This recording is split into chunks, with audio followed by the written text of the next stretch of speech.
올라오는 사연들을 듣다 보니 제 이야기도 한번 해보고 싶어서 이렇게 글을 써요. 다들 시댁과 갈등으로 스트레스 받으시는 것 같은데 저는 한 번도 그런 거 겪어본 적이 없습니다. 오히려 친정과의 갈등 때문에 고생을 많이 했어요. 제 이야기를 들으시고 많은 생각을 한번 해보셨으면 합니다. 저는 어렸을 때 평화로운 가정 환경에서 자라왔어요. 어머니와 아버지, 그리고 저, 이렇게 셋이서 화목한 가족이었습니다. 그런데 제가 어릴 적 저도 모르게 부모님이 이혼을 하셨고 얼마 후 아버지는 새로운 어머니를 데려오셨죠. 저는 그 뒤로 어머니와 연락 한번 하지 못했고 만난 적도 없습니다. 어머니가 보고 싶다고 때를 쓰면 아버지는 저를 혼내기 일쑤였고 새어머니가 이제 제 어머니라고 했죠. 어머니가 집을 떠난 건 슬펐지만 그래도 새엄마가 생겨서 다행이라고 생각했습니다. 그런데 새어머니는 저희 집으로 들어오면서 언니 한 명을 데리고 왔어요. 당시 외동이었던 저는 언니가 생긴다는 생각에 너무 기뻐서 언니와 친해지려고 했죠. 그런데 새언니는 제가 싫은 건지 저와 말 한마디 섞으려 하지 않았고 저를 피하는 겁니다. 다른 집 친구들은 언니와 같이 놀이터도 가고 공주놀이도 하면서 재밌게 노는데 저는 그런 걸 해본 적이 없어요. 매번 하자고 할 때마다 언니가 저를 무시했으니까요. 그런데 새엄마도 비슷했습니다. 아버지가 집에 계실 때는 저에게 살뜰히 챙겨주는 척을 했지만 집에 아버지가 없으면 아주 계모였거든요. 저보고 집안일 하라고 떠미는 건 물론이었고 새언니와 같이 저를 괴롭히셨습니다. 당시 초등학생이었던 저는 어린 나이부터 집안일을 하고 꾸지람을 들으면서 자랐어요. 처음에는 새로운 가족이 생겼다는 사실에 너무 기분이 좋았지만 현실은 콩쥐와 팥쥐였습니다. 항상 집에 들어가기 싫었고 당장 집에서 새엄마와 새언니를 내보내고 싶다는 생각밖에 없었죠. 그래서 아버지에게 제가 당했던 모든 일들을 다 말했습니다. 당연히 아버지는 친딸인 제 편을 들어주실 줄 알고 울분을 토해내듯이 말을 했죠. 그런데 아버지는 예상외의 반응을 보이셨습니다. 제가 아닌 새언니와 새엄마 편을 들며 저보고 참으라고 했거든요. 저는 그때 초등학생이었고 도움이 필요한 나이였습니다. 그런데 자기 딸이 가족들한테 괴롭힘을 당한다는데 저보고 참으라뇨. 그때 처음으로 아버지에게 배신감을 느꼈고 세상에는 제 편이 아무도 없다고 생각했습니다. 제가 이렇게 당하고 살아도 아버지는 제 편을 들어주지 않았으니 새언니와 새엄마는 아주 당당하게 괴롭혔어요. 아버지 옆에 있어도 저한테 이래라 저래라 하면서 집안일을 시켰죠. 아버지는 늘 옆에서 방관만 하시고 있었고 새언니와 새엄마를 말릴 생각이 없었습니다. 과연 제가 친딸이 맞는 건가 하는 의문이 들었고 매일같이 울면서 잠에 들었어요. 그렇게 몇 달을 살았는데 어느 날 아버지가 저에게 그러더라고요. 유학을 가라고 하면서 말입니다. 처음에는 아버지와 단둘이서 가자는 건 줄 알았는데 알고 보니 저 혼자 보내는 거더라고요. 아버지는 거기서 도저히 제가 그들에게 괴롭힘 당하는 걸 보기 힘들었고 고심 끝에 생각해낸 방법이 유학인 거였습니다. 아버지는 가서 절대 연락도 찾아오지도 말라고 했고 그만 가족들을 잊으라고 했어요. 저는 선택의 여지도 없이 초등학생의 어린 나이로 외국으로 유학을 가게 되었습니다. 말이 유학이지 거의 이민 수준이었어요. 제가 공항에 가서 비행기를 탈 때까지 가족들은 배웅 한번 해주지 않았고 아버지 비서분께서 저를 데려다 주었습니다. 그리고 외국으로 가서 저를 안내하러 온 사람을 따라 이리저리 다녔죠. 전 외국에서 살면서 인종차별도 심하게 당했고 언어 장벽 때문에 고생도 많이 했어요. 나이도 어리다 보니 낯선 환경에서 적응하는 것도 더더욱 힘들었고요. 그래도 거기서 아버지와 새언니, 새엄마의 괴롭힘이 없으니까 살만은 하더라고요. 어린 나이에 버려졌다는 생각은 너무 슬펐지만 그래도 심적으로는 평온했습니다. 그리고 저는 거기서 악착같이 살아왔어요. 더 이상 제가 무너질 곳은 없다고 느꼈고 거기서라도 어떻게든 버텨야 한다는 생각이 강했거든요. 아버지는 정말 제가 외국에 있는 내내 연락 한 통 없으셨고 매달 용돈만 보냈습니다.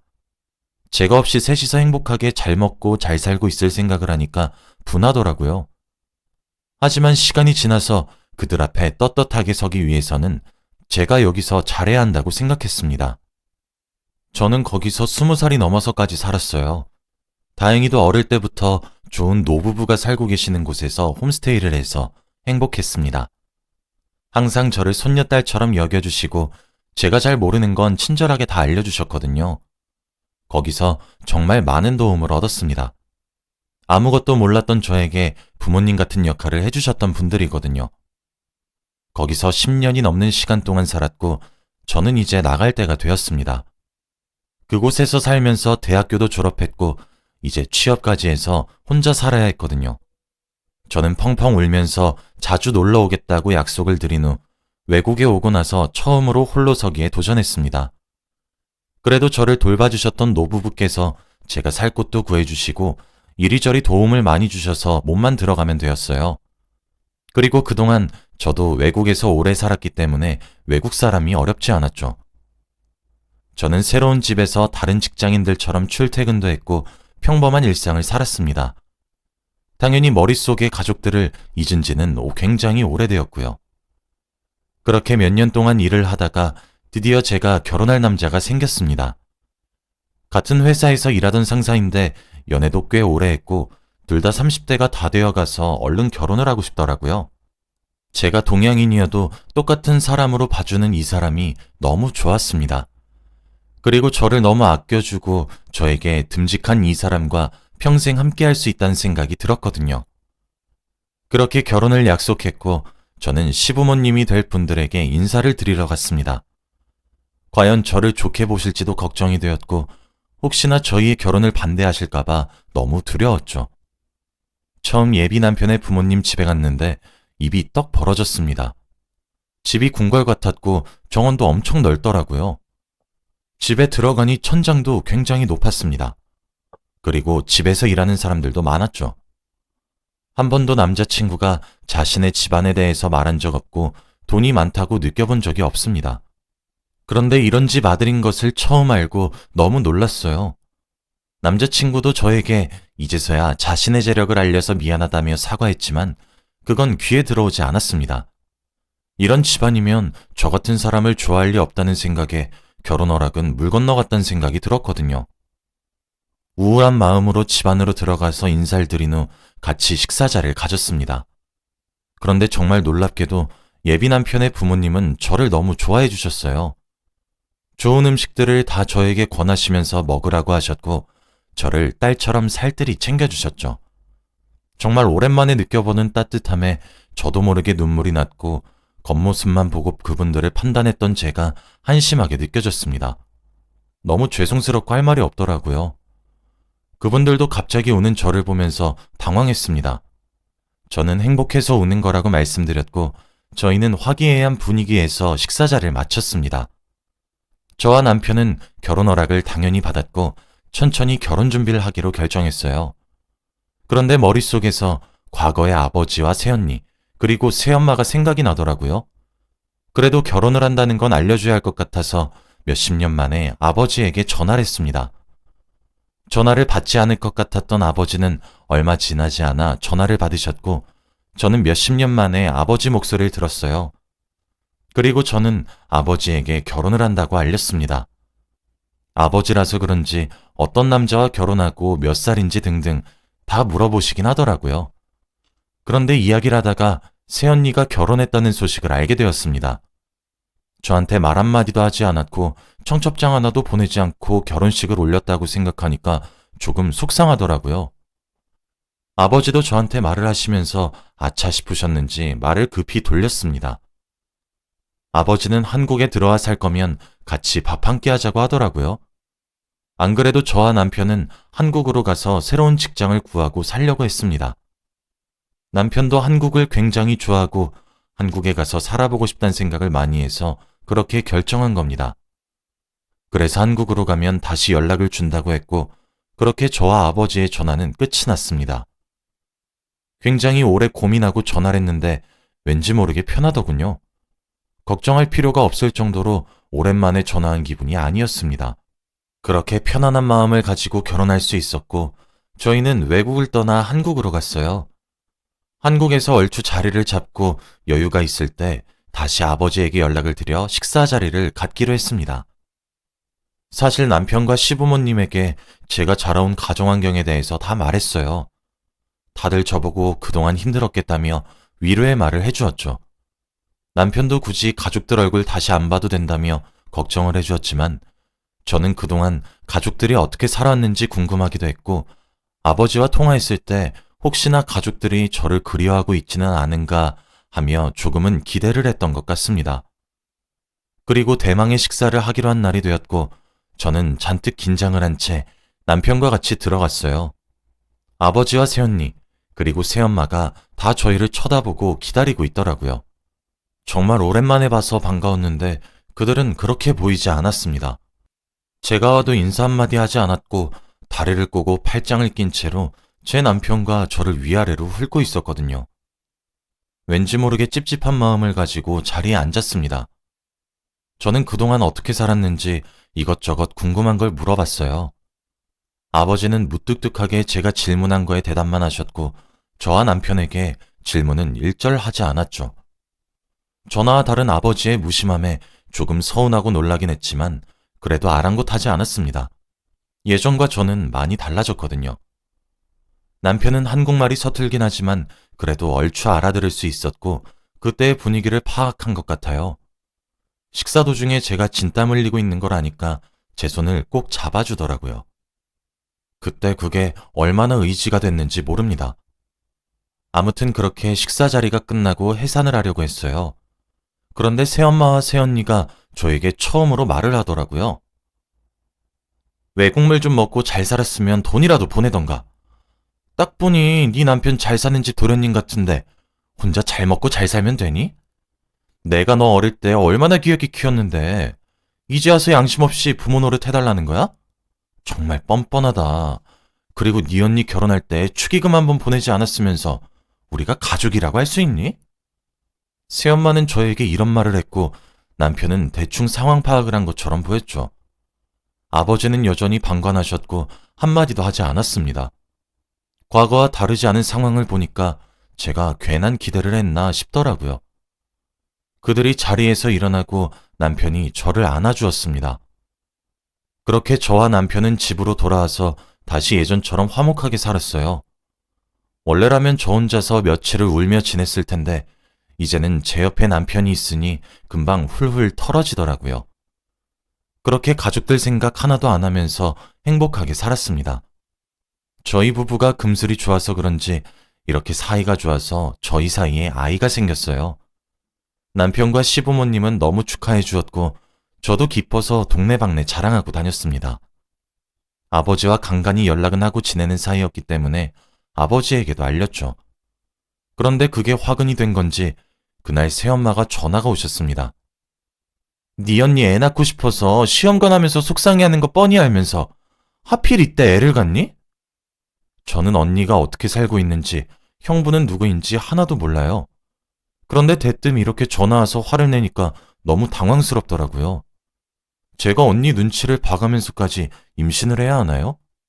처음에는 새엄마의 말을 무시하면서 넘겼지만 시간이 지날수록 막말이 더욱 심해졌고 새언니까지 저에게 개인적으로 연락이 와서 저 때문에 아이가 안 생긴다는 식으로 말하는데 너무 스트레스더라고요.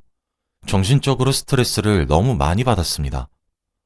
남편이 제가 이렇게 힘들어하는 거 아니까 새엄마와 새언니 전화를 차단하고 전화를 받지 말라고도 했습니다.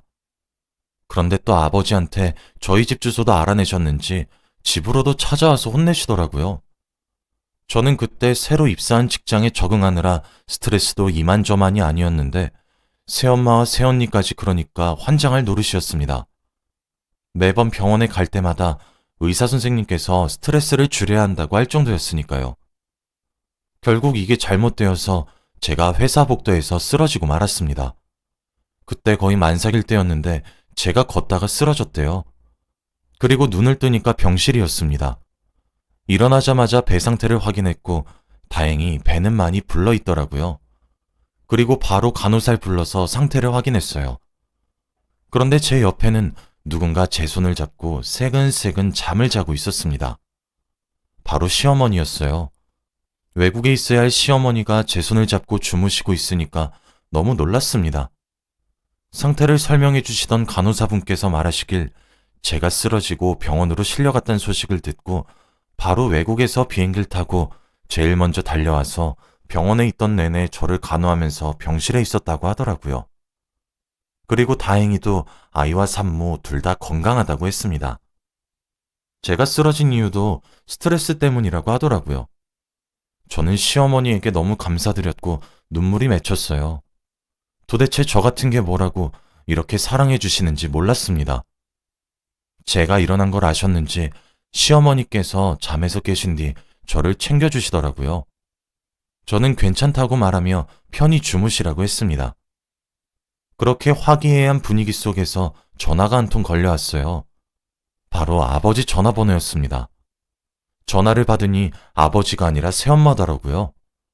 제가 전화를 차단해서 아버지 전화번호로 건 것 같았습니다. 그런데 되게 의미심장한 말을 하더라고요. 너 쓰러졌다며? 네 남편이 연락 왔었다. 근데 아인 괜찮니? 유산은 안 됐고? 그렇게 쓰러졌으면 유산이 안 될 수가 없는데? 이런 말을 하면서 굉장히 유산을 원하는 듯한 말투로 말을 하더라고요. 그리고 나서 듣게 된 소식이 드디어 새언니가 임신이 되었다면서 축하하라고 하는 겁니다. 저는 언니가 임신이 되었든 말든 상관없었어요. 그들과 인연을 끊고 싶었거든요. 그러면서 저에게 네가 유산을 해서 우리 딸이 임신을 한 줄 알았는데 그게 아니었구나. 아무튼 우리 딸애가 더 예쁜 건 확실하겠지? 라고 하며 유세를 떨더라고요. 저는 바로 전화를 끊었고 모든 얘기를 남편과 시어머니에게도 다 전했습니다. 다들 저보다 더 화를 내셔서 당장 그 가족들에게 전화를 하라 마라 하셨고 제가 그 상황을 말렸어요. 아무튼 저는 바로 다음날 퇴원을 했습니다. 퇴원날 제 생일이었는데 이런 상황이니까 조금 싱숭생숭하더라고요. 그런데 제가 이렇게 힘이 없으신 걸 시어머니가 아셨는지 한국에 잠깐 머물 집을 구해놨으니까 거기서 요양을 하라고 하는 겁니다. 거기서 편하게 며칠 묵고 바로 일을 시작하라고 했죠. 저는 너무 감사드려서 시어머니와 남편, 그리고 저, 이렇게 셋이서 그곳에 갔습니다. 그런데 저는 들어가자마자 깜짝 놀라고 말았어요. 다들 제 생일인 것을 어떻게 알았는지 제가 들어가자마자 서프라이즈로 생일 축하를 해주시는 겁니다. 미리 와 계시던 시아버지가 생일 케이크 드시고 생일 축하한다고 해주시는데 저 그때 펑펑 울었어요. 가족들에게 한 번도 받아본 적 없는 생일 축하를 시부모님과 남편에게 받으니까 너무 기뻤거든요. 그곳에 들어가서 같이 웃으면서 케이크에 초도 불고 식탁에 앉아서 밥도 먹었습니다. 그런데 음식도 미역국에 불고기 등등 한국 음식으로 잔뜩 차려져 있는 거예요. 외국인 분들이셔서 이런 거 모르실 줄 알았는데 저는 그걸 보고 눈물이 더 심하게 났습니다. 알고 보니 한국인 셰프를 불러서 요리를 하셨다고 하더라고요. 그러면서 저에게 가죽 반지에다가 옷, 신발 등등 선물도 너무 많이 주셨어요. 한 가지도 아니고 여러 개라서 너무 놀랐는데 시부모님께서 제가 생각날 때마다 하나씩 사다 보니까 이렇게 많아졌다고 하더라고요. 저와 남편이 한국에 있어서 자주 만나지 못하니 매일 가지고 계셨대요. 그리고 딸이 없어서 해주고 싶은 게 많다고 했습니다.